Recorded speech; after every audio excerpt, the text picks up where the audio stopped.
C'était un débat hyper intéressant. Je pense qu'il a mis en lumière plein de questions différentes, plein aussi de sujets différents. On a vu que le numérique concernait tout le monde, un peu de la fourche à la fourchette. Et je pense que c'était ça qui était vraiment essentiel dans ce débat, c'était de voir que tout le monde était concerné et que tout le monde avait aussi son mot à dire sur le sujet et que en fait on était tous dans une vraie volonté de manger mieux et de manger aussi avec le numérique.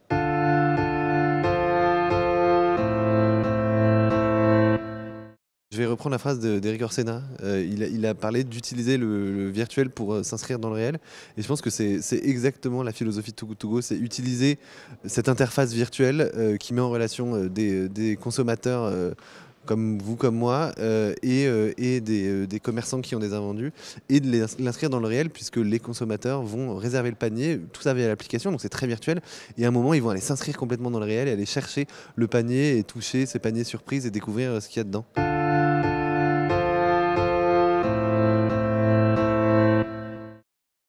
Je pense que c'est essentiel et pour les consommateurs parce qu'on l'a vu, les consommateurs ont aussi envie de savoir, de comprendre ce qu'ils mangent et de comprendre un peu la démarche des commerçants. Et les commerçants ont aussi envie de discuter avec les clients et encore plus dans cette période où ils ont été contraints à la fermeture parfois. Enfin, donc il y a aussi cette volonté et du côté et des consommateurs et du côté des commerçants de resserrer les liens, de réaffirmer un peu ce besoin de contact humain.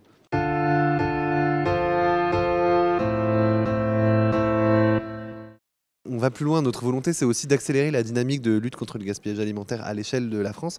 Et donc on initie en plus avec tous les acteurs des vraies actions de sensibilisation. Notre volonté, c'est aussi de sensibiliser et les gens, et les professionnels, et les consommateurs, et les professionnels à ce qu'est le gaspillage alimentaire concrètement. Le gaspillage alimentaire, qu'est-ce que ça représente?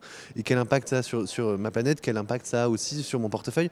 Donc notre volonté, c'est d'aller plus loin encore et de sensibiliser les gens, via le numérique, à l'impact du gaspillage alimentaire sur la planète.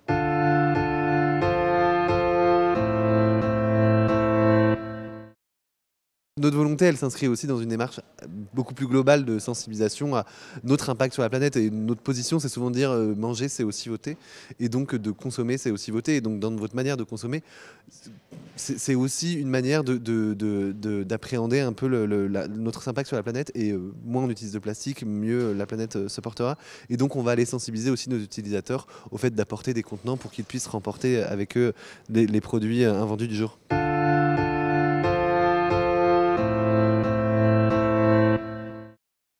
Pour paraphraser, Orsena, je pense que c'est vraiment bien, mais je l'ai vraiment, marqué, je vais l'utiliser à nouveau. Cette idée de manger numérique, c'est de s'inscrire dans le virtuel. On l'a vu via, ces plateformes qui recensent aussi les acteurs locaux, via ces plateformes de crowdfunding, via, des acteurs comme nous qui luttons contre le gaspillage alimentaire.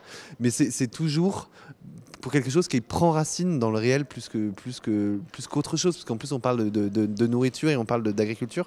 Et donc pour moi c'est ça le manger numérique, c'est de travailler et de traiter, on va dire, avec le grand virtuel, de quelque chose qui est très relié au réel, qui est même ancré dans le réel.